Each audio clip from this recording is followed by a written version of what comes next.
The opinions, viewpoints, and beliefs presented on this program do not necessarily reflect those of the management, the affiliates and broadcast partners, or the sponsors. Listener discretion is advised.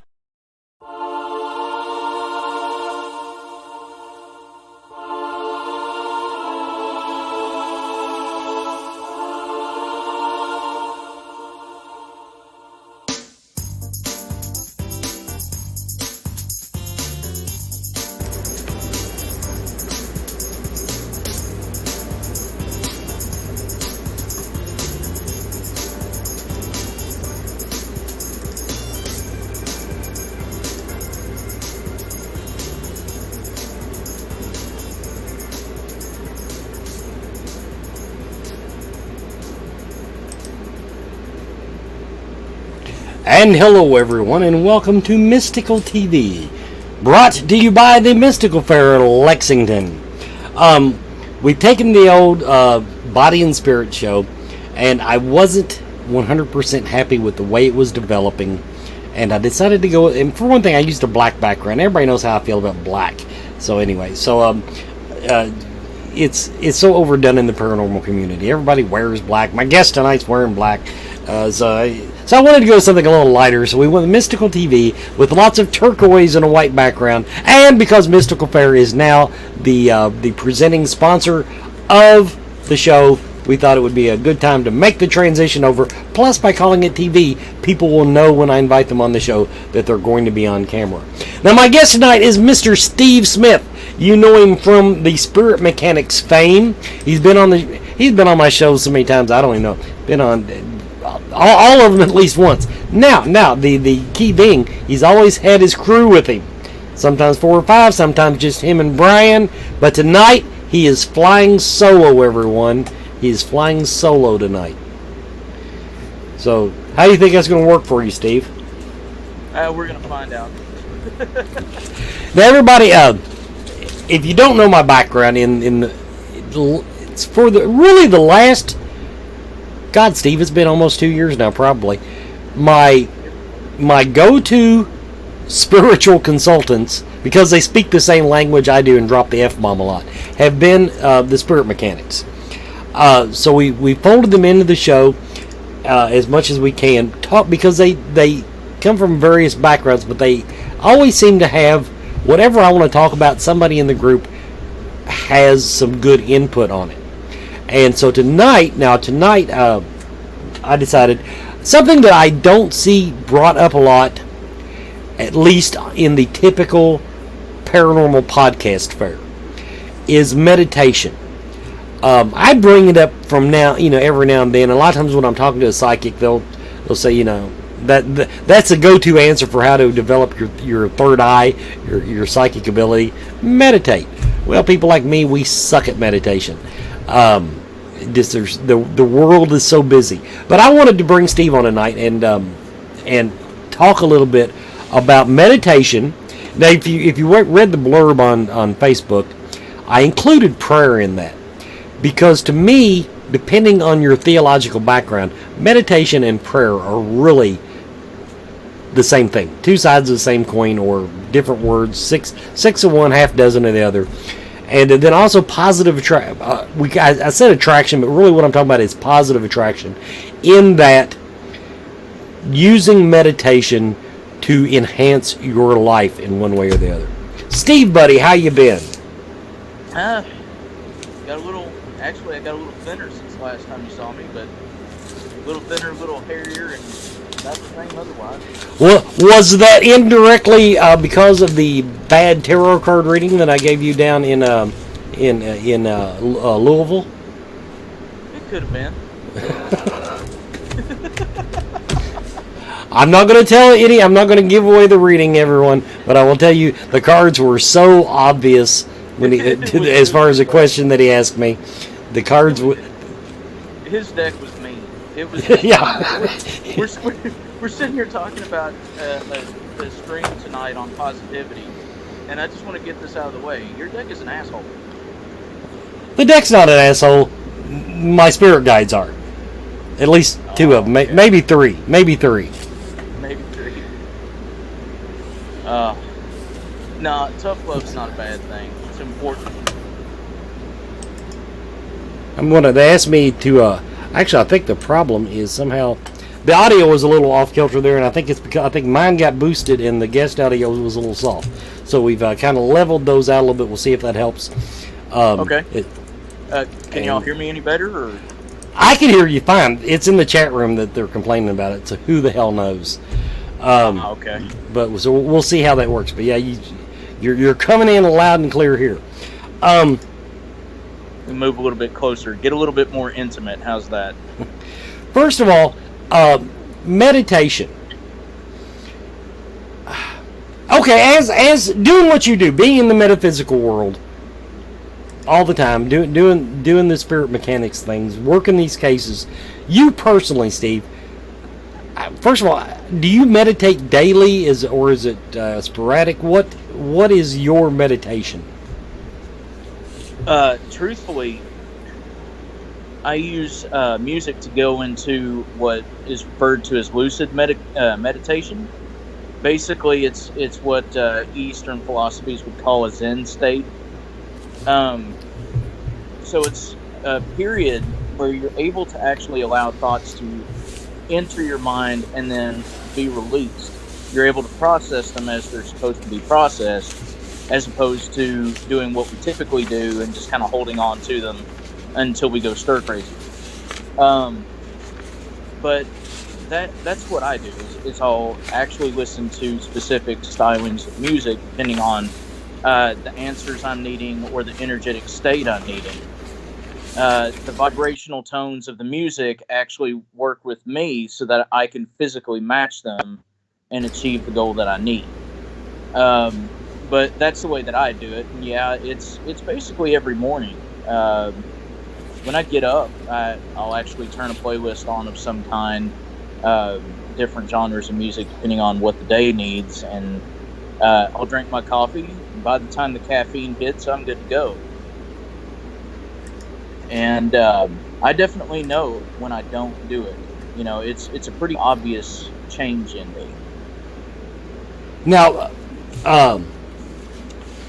I used to meditate regularly. Anymore, I don't. And part of it is I'm very similarly, although you won't believe what music that I meditate best to. Take a guess. Norwegian folk music?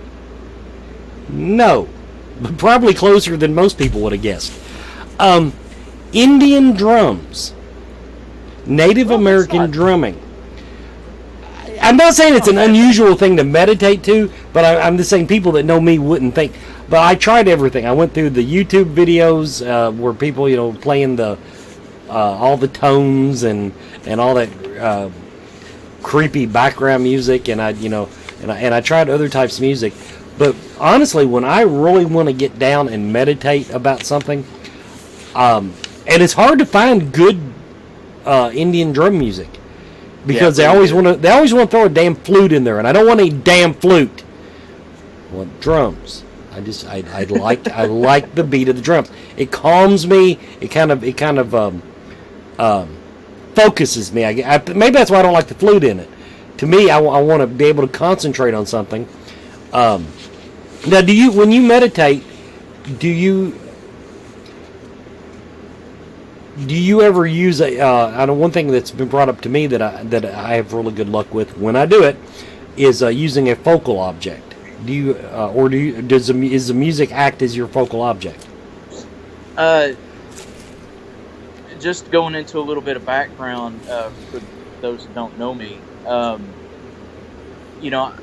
have a visual impairment. That's the reason for the shades. Not trying to look cool or anything, but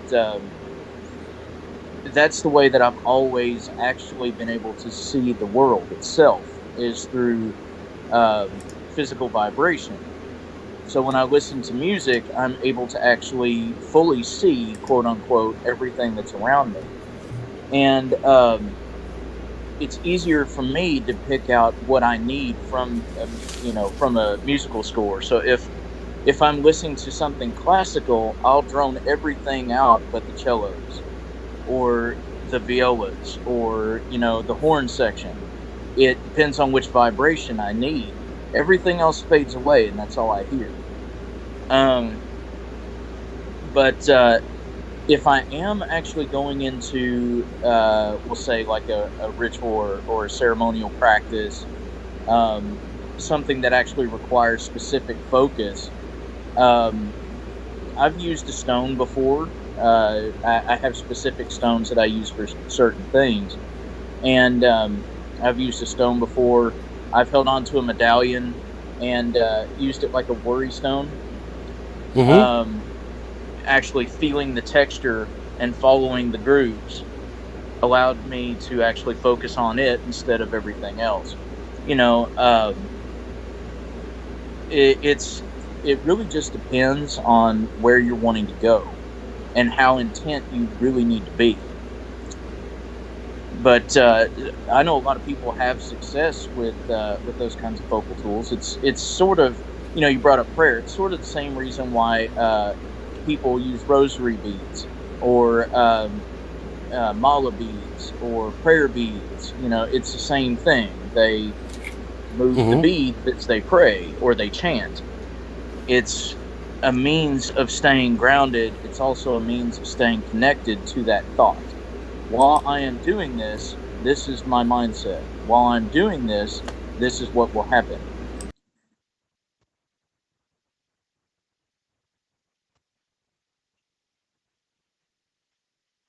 Local objects. First up, we're going to talk about the Mystical Fair Lexington. Of course, they are the sponsor of this show. But now the Mystical Fair is Lexington, Kentucky's only monthly psychic and holistic healing arts fair. Now this is where I began my spiritual journey. That's one of the things we talk about in the MetaMin presentation that you can see at the Scarefest. But each month the Mystical Fair offers the best in psychics, intuitives, and mediums, as well as a variety of metaphysical vendors, local artisans, and crafters. It's not just a psychic fair, people. There are a lot of we'll call them gift items, but a lot of handmade items there. A lot, in other words, it's a little metaphysical shopping fair, and independently owned small merchants that do offer unique and special items. They also have free seminars throughout the weekend that you're not going to find anywhere else. Some of the people that do the seminars there, that's where they do their seminars. That's the extent of it. You're not likely to run into them anywhere else. They do support local, which is very important, and that's they try to do that with all these people. So much talent is what is in that building when you walk in, but they try to serve you and they try to serve the community. So make plans to visit the Mystical Fair coming up August 17th and 18th. August is almost here, everyone. August 17th and 18th. It's at 1084 Whipple Court in the Employment Solutions Building. Take Newtown Pike, watch for Whipple Court, drive to the end of it. You're there. It's that building. Of course, you can visit their website at mysticalfairlex.com. As the month goes on, it will be updated with the seminars that will be coming up and a current list. I think the vendors are pretty well set. So if you want to know who's going to be there vendor-wise, that's already on the website. It's pretty well. I think they maybe had a couple of to be announced. But otherwise, except for the seminars, that's all caught up. mysticalfairlex.com if you're interested in metaphysics, holistic healing, all that stuff. That's the place to go. Now, personally, I've tried the stone thing. The stone thing don't work for me. Once in a while, if I'm doing a case, the stone thing works because I have a specific stone that I use on when I'm working in the paranormal world. So in other words, I don't even know if the stone at that point is a focal object or if I'm just wanting the stone to work. Well, in that particular case, I would call it more of a tool, than a focal object. I mean, they can be one and the same, but at that particular point, I would equate it more to a screwdriver than a piece of art. You know what I'm saying? But do you agree with me that when people say that they have trouble meditating, that a focal object is a really good place to start? Absolutely. It's something, really, when you're first starting meditation, you need something that is A, going to ground you, and B, going to anchor you. The biggest problem that people have is when they stop and they start to move into that zone of silence.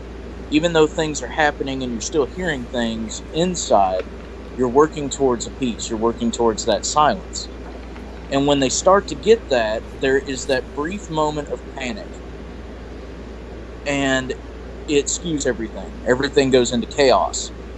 So if you have something like a focal object, I've known people who have actually shuffled tarot cards while they've meditated, actually shuffled and bridged playing cards while they meditated, all kinds of different stuff. Something that's tedious, mind-numbing, that they don't really have to focus on, that they can do on autopilot. Or, like I said, different kind of things with scroll work, something you can trace with your fingers repeatedly. But yeah, an anchor object really does help. It really does. Now, one thing when my favorite focal object for just mundane meditation, for the day-to-day stuff, that is actually what got me started collecting tarot cards. I bought one deck. It was an oracle deck. Now, for the record, an oracle deck is not a tarot deck. It's two different animals. But the artwork was all I cared about anyway, so it worked fine. But I would draw a card from the oracle deck, and I would just lay or sit, maybe with my headphones on, listening to drum music, maybe not, depending on I think it usually works better with it. But I call it staring through the card. In other words, you look at the card and you let your eyes go out of focus. I don't know if this means anything to you or not, Steve. Because when you see vibration, for me, in other words, I try to let my eyes go completely out of focus and then pick up on details of the picture that are not in the picture, if you will. That makes perfect sense. It's basically what I do. I just work from the other end. My eyes are already out of focus, so I work towards clarity. And, I know a lot of people that do that. I'm trying to remember. Anyway, I'll remember the name, of course, after the live stream when it's not important. But there were people who actually developed a form of meditation that revolved around art itself. Actually viewing masterpieces, whether modern or Baroque or, different periods, and would actually begin to start to see from a distance where the paint was cracking and different things like that. They would start to focus on the imperfections until they saw the original image. And it was actually very cool to hear about. And I wish I could remember exactly who did that, but I know a lot of people that do that. It's the same thing with kind of the magic eye illusions.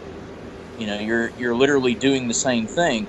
It's when you start to actually branch out and give up that control, quote unquote, that you're trying to hold on to, that you're going to relax and you're going to see the picture.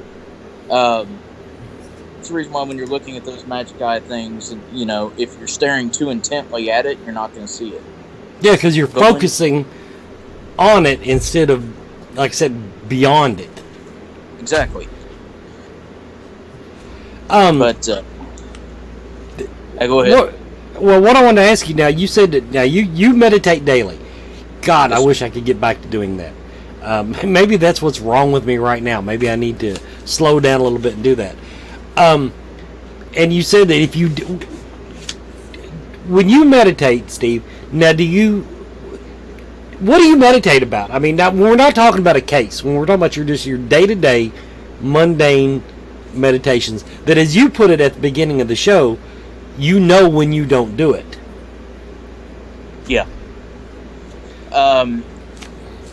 Specifically for me, especially with the kind of training that I've got, and just let's be honest, my own personal hang-ups, things like that. What I actually meditate for is stillness. The ability to actually be in the moment itself without having to focus on multiple stressors, multiple cases, multiple avenues, multiple health issues, things like that. Just allow yourself to be. You're not the current. You're not the obstacle in the current. You're the lotus petal floating on the current. And it really helps me. It helps me maintain so that, I don't go haywire. Now, my biggest obstacle, and I think this is most people's obstacle, in other words, the reason most people meditate is because it just doesn't go well. There are so many moving parts to my day, to my life, to everything. There are just so many moving parts, so many stress factors, if you will, so many things going on at one time, that I have trouble finding that quiet moment to focus on me, or even to focus on the card or whatever. It's all a matter of I'll lay there, and now most of my meditation is I'm trying to reach out to my spirit guides to give me the advice, to guide, help guide me, do their job. But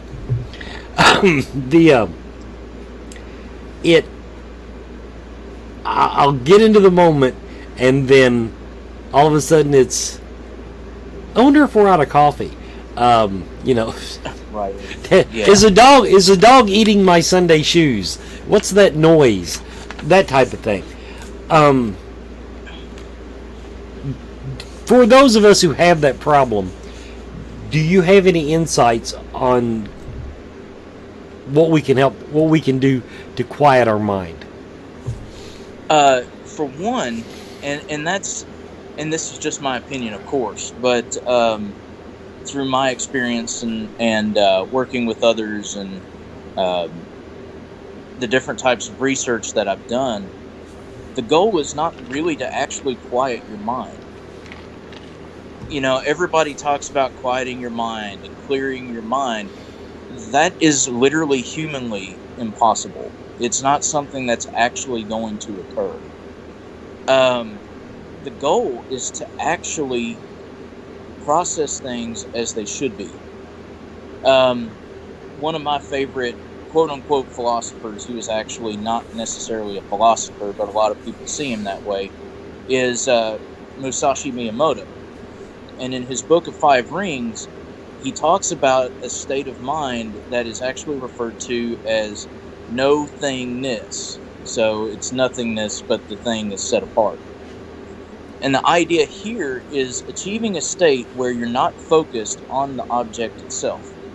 You're focused on where it came from, so you know exactly where it needs to be. Because when you're focused on the object itself, that means you're trying to take ownership of what you shouldn't. You're carrying around baggage that doesn't belong to you. So it's that ability to allow thoughts to enter your mind and then allow them to leave the same way they came. And the other misconception is that people have this tendency to want to think that you have to be in a certain position. You have to be in the lotus position on a hill at sunrise. That ship has sailed here, but go ahead. You know what I'm saying? And that is a perfect way to meditate. I'm not making fun. I'm not saying it's wrong. What I'm saying is that may be what one person needs, but it's not going to work for everyone.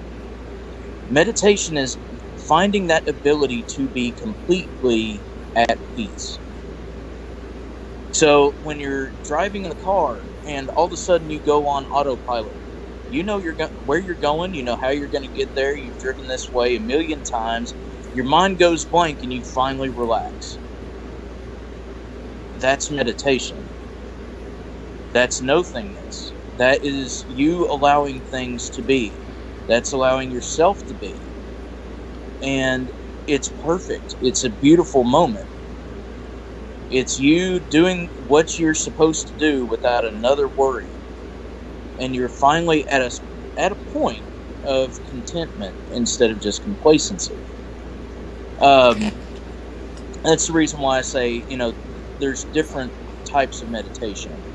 Of course, chanting and oming is a way of attaining a vibration. And that's literally what it's for. It's for you to attain a vibration. When you ohm, you're actually hitting a specific vibration that shakes your entire body. And as it does that, it promotes a certain feeling. So your brain goes, this is where I need to be. Likewise, when you're chanting, the focus isn't the chant itself. The focus is the result of it. What am I trying to accomplish by chanting? So as you chant, the intention builds up. And once again, that vibration hits and your brain goes, that's where I need to be. But for those that don't chant or ohm, you need music. You need a focal tool. You need that moment by yourself in your car. What's the difference? And this is, once again, my opinion. What's the difference in sitting there and ohming and achieving that vibration and sitting in your car with the music off and hearing the road, feeling the vibration of the tires on the road and achieving that same zen? I understand what you're saying. Now, to me, when you get into the vibrational aspect of it, to me that's advanced. That's like meditation 201. That's not saying that I haven't used it, but it's I got to tell you. Now I don't know what I was thinking about, but now I have experienced what you're talking about in the car.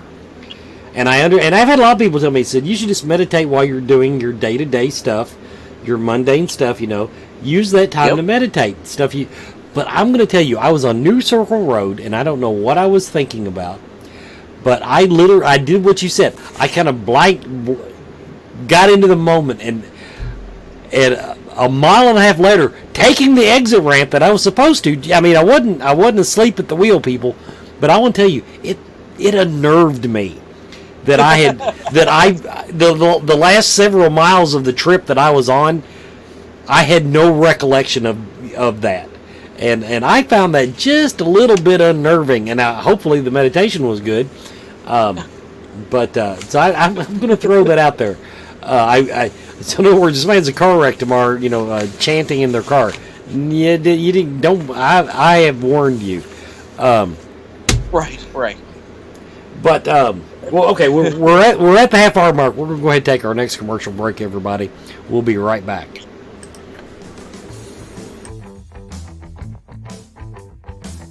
Do you feel lost in life? Do you seem to be stuck in emotions that are not yours? Is your home not the sanctuary it should be? Contact Spirit Mechanics, where they take a team approach to your metaphysical and spiritual problems. Spirit Mechanics specializes in aura cleansing, stone attunement, attachment removal, and house cleansings.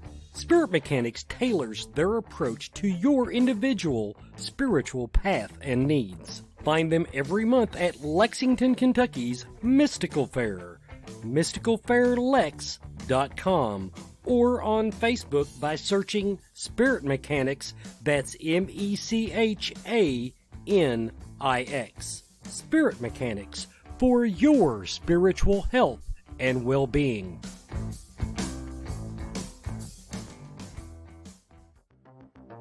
Coyote Chris Sutton. Shamanism. Spiritual advisement. Paranormal investigations. Inspirational presentations. Bringing light to the darkest places for over 20 years. Go to coyotechris.com to learn more. And welcome back, everybody, to Mystical TV, brought to you a couple of times a month by the Mystical Fair in Lexington. Tonight's topic is meditation, prayer and positive attraction. Now, I'm not going to spend a lot of time on prayer because, as I explained before, but I'm going to say that if I had to pick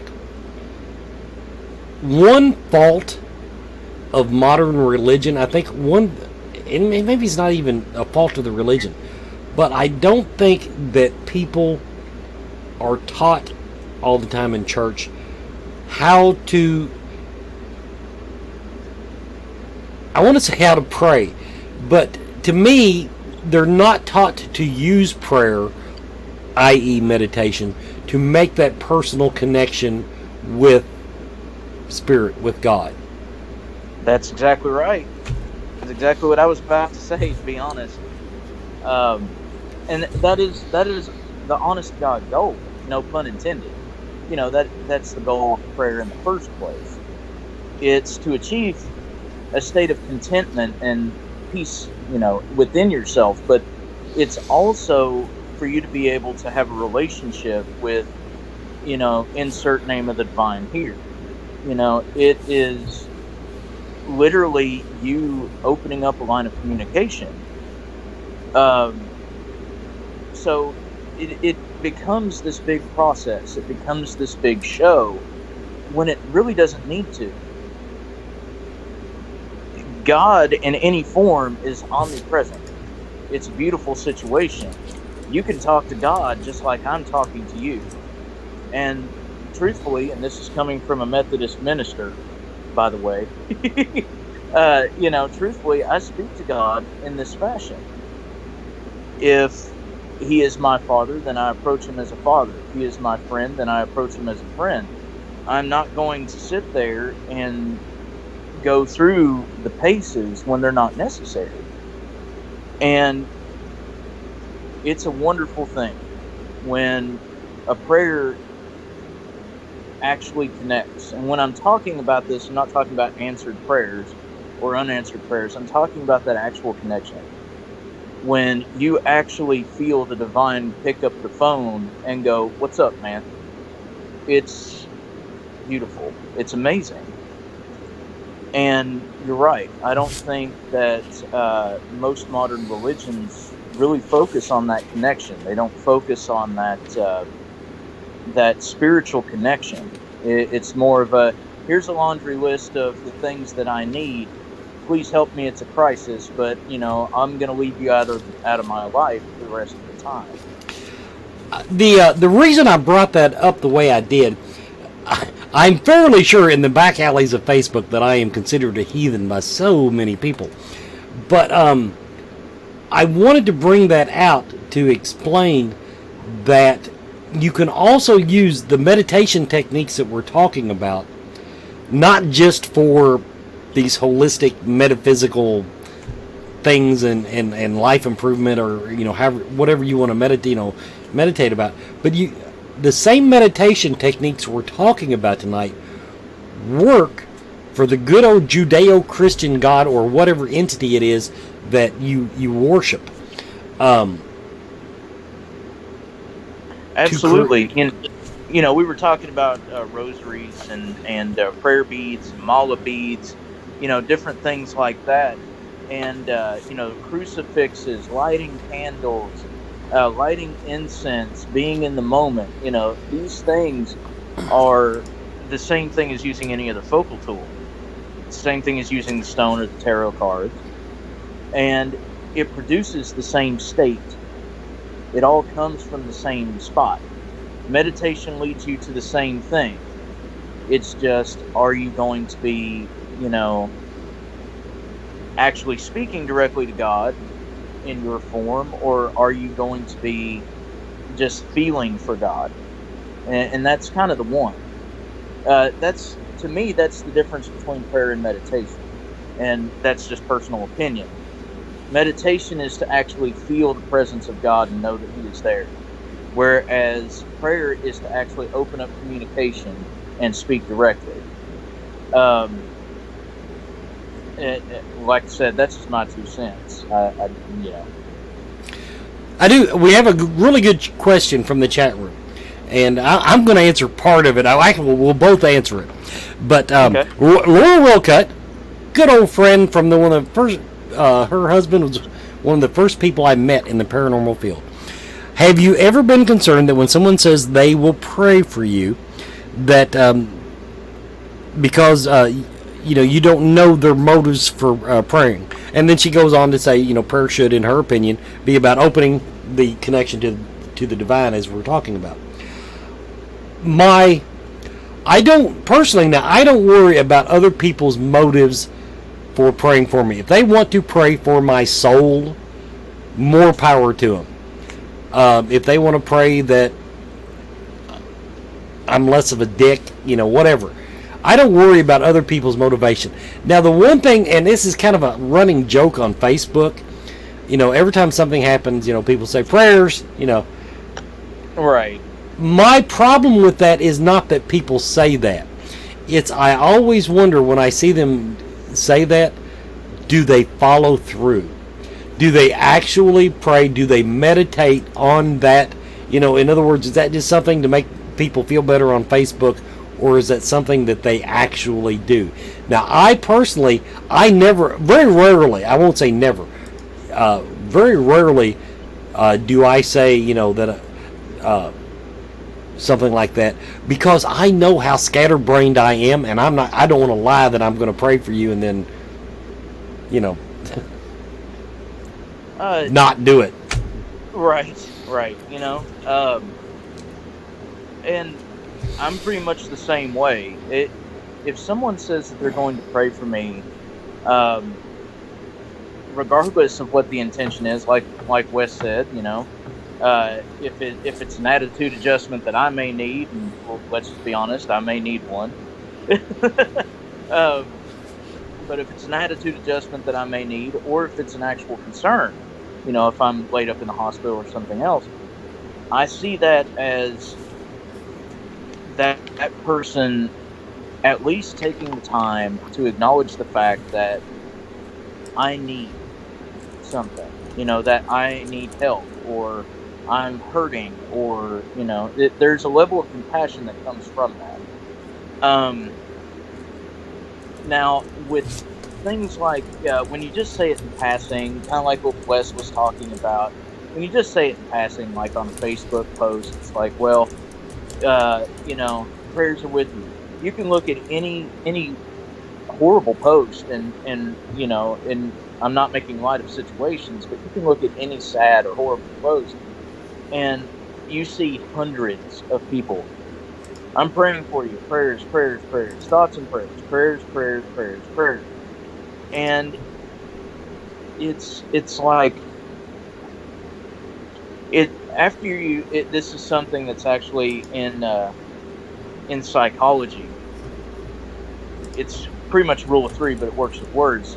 The more you see a word or you hear a word, the less meaning it actually has. And it's an old Cherokee proverb that when you speak a word 3 times in one particular situation, that word ceases to mean anything in that situation. So to me, when I see all these people just saying prayers, it's more like, well, this seems like the right thing to do because this person said it, my friend said it, or, I got tagged in this post, so I better say something. It feels like it's more of a, let's say, face than it really is a genuine act of empathy. Now, it's not to say that it's not. Who's to say that these hundreds of people that say that aren't sitting there praying?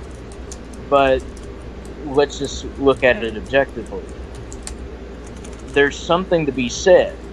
To me, if someone is actually going to pray for me, they're literally going to write it out.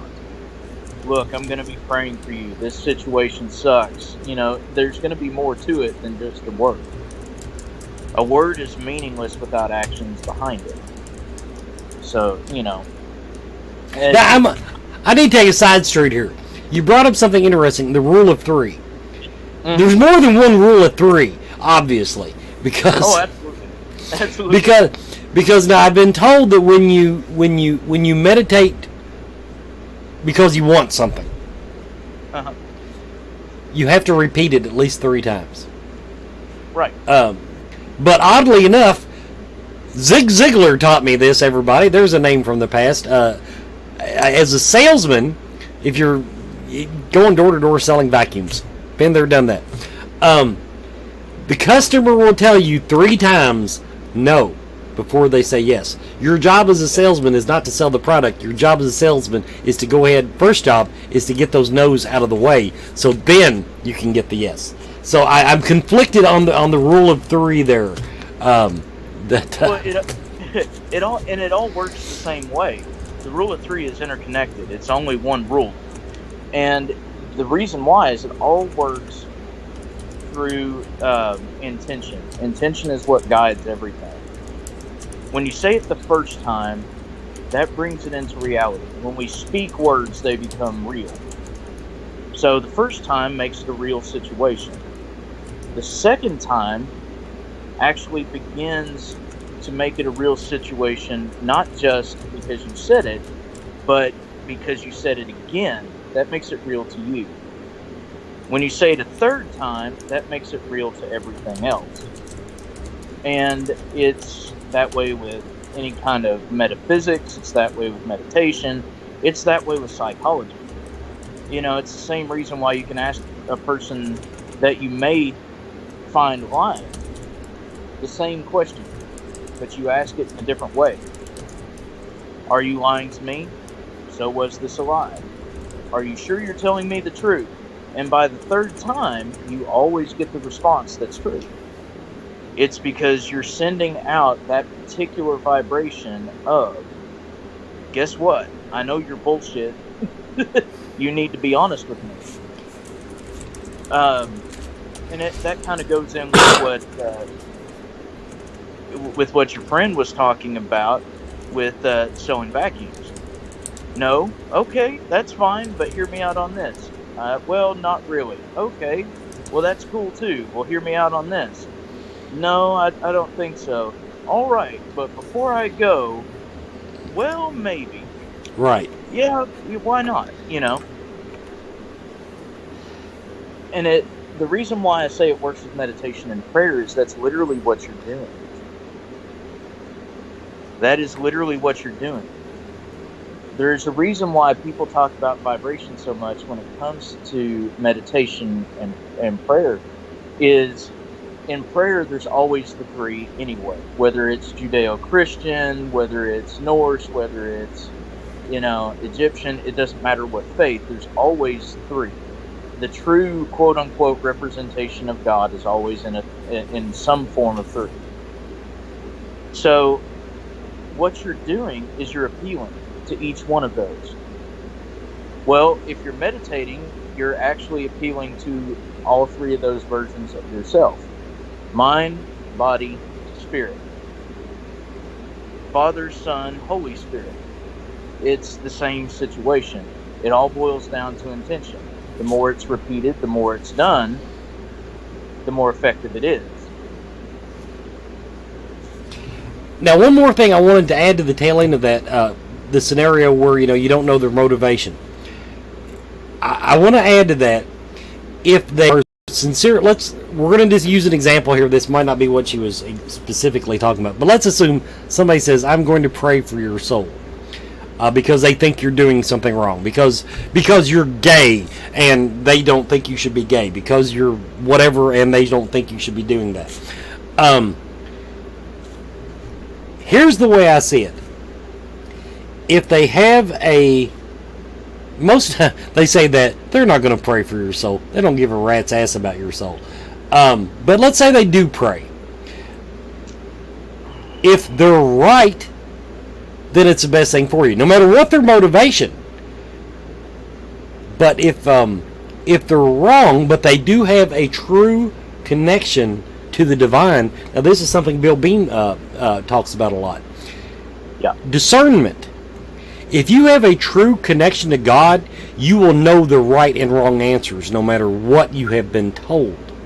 So in that type of case, even if they pray for the wrong reason, for the wrong motivation, if they have a true open connection to the divine, in other words, it might work for them better than it does you. Their prayers might be answered on their end. They might realize, wow, I shouldn't be like this. Truth. And that's honestly the way it is. When that communication is open through prayer, if they're actually going through with it, when that communication is open, it's a literal communication. There's a dialogue. It's not just, well, I'm speaking to a brick wall. You're actually being given answers as you ask questions. So when you're praying for the quote unquote, and this is not to be insensitive to anybody, you brought up, somebody who may be offended by someone's, being gay. If you're playing on that and you're going, well, I'm praying for this person's immortal soul, the divine is literally going to go, okay, cool. I see what you're doing. I know what the intention is. If you're actually praying for their soul, then we're going to work on this together. I'm going to fix the situation, but only if it benefits you both. Because you're a little skewed and they need help, I'm going to make it so that everybody's life runs a little bit easier. And that doesn't mean that these people in Westboro who are ridiculous, these people at Westboro, it doesn't mean that they're going to quote unquote pray the gay away. That's awful. What it means is that there is going to be some peace that's given to those who are struggling. And there's going to be an ending to the violence. It may take it a minute because people are always going to fight. It's that whole situation of humans are like, and I've said this in sermons before, humans are a lot like the petulant teenager. We're invincible. We know it all, What the hell does Dad know? He doesn't know anything. He doesn't know me. Blah, blah, blah, blah, blah. And when we get these answers, we don't want to accept them because they're not ours. Mm-hmm. And that's where the true problem with this kind of stuff actually comes in, is people get answered prayers all the time. It's just not the answer they want. So, that's kind of how I feel on that. I completely agree with what you're saying. I'm just kind of adding to it. That's what we do here. We need to take our final commercial break. Everybody, you're watching Mystical TV. Everyone is talking about CBD oil. Most of us know that CBD is a cannabis compound that has significant medical benefits, but does not make people high. Its benefits include pain relief, anti-seizure properties, anxiety relief, fights cancer, reduces the risk of diabetes, and it is even used as a sleep aid. Blue Leaf Naturals CBD and hemp products are full-spectrum hemp extract oils. They use only hemp grown in Kentucky, supporting Kentucky farmers and businesses and helping you and your family stay healthy and well. Blue Leaf Naturals, created with care from seed to shelf. Visit their website at blueleafnaturals.com. Blue Leaf Naturals, a Kentucky proud company.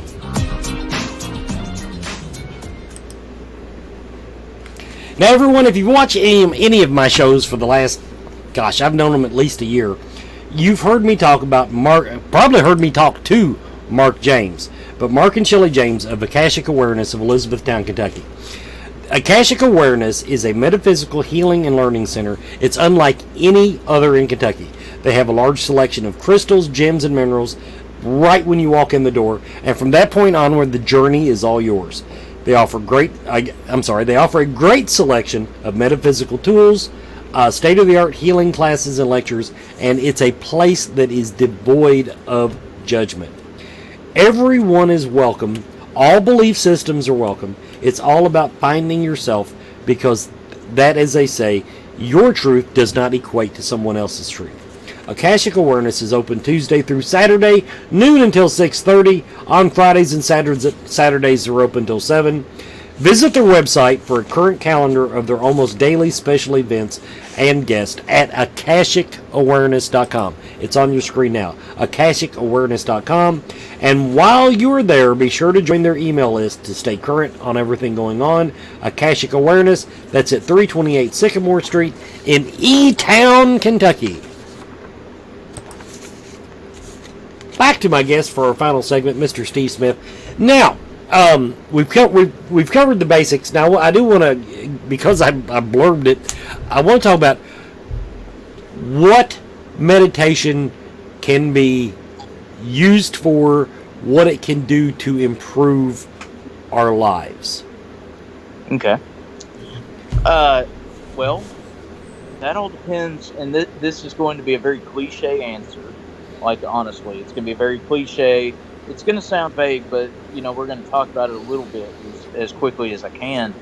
But it honestly depends on what you want to get out of it.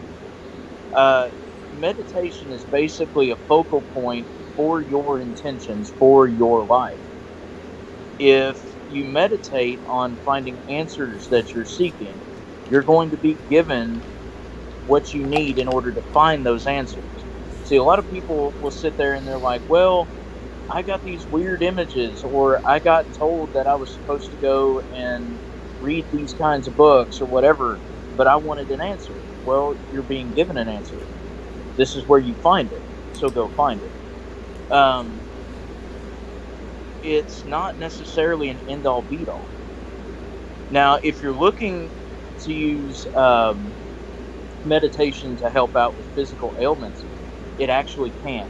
There's a lot of Eastern medicine that uses meditation for cancer treatments, for endocrine treatments.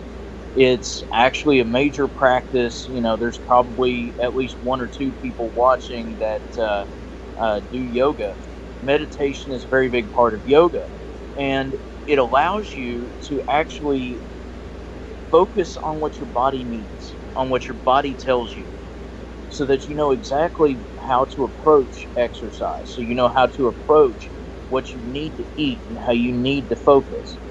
If you're looking more in the spiritual avenue, it's something that allows you, if you're actually focusing on the spiritual side of yourself, it allows you to actually attain that oneness, that ability to see that even though in the grand scheme of things you're a speck, everything is a speck in the grand scheme of what you have going.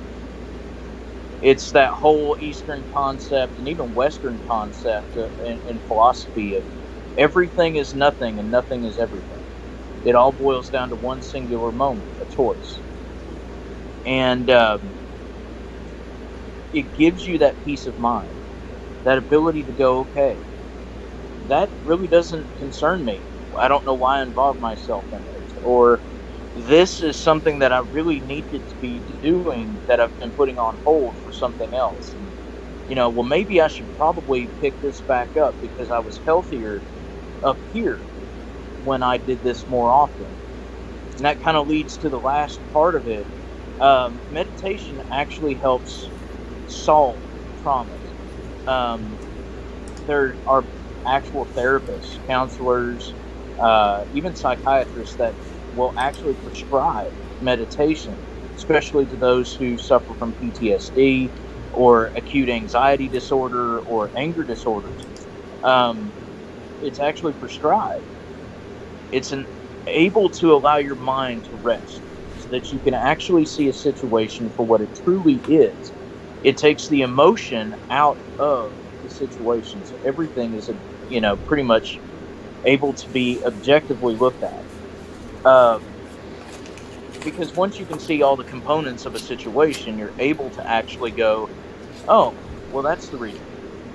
It's not what I really felt it was. This is actually how it is.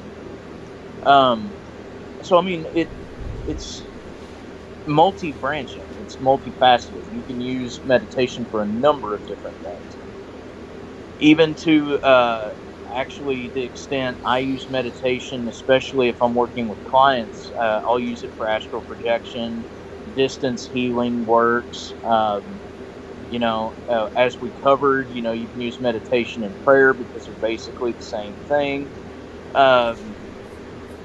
It's just really neat. It's cool.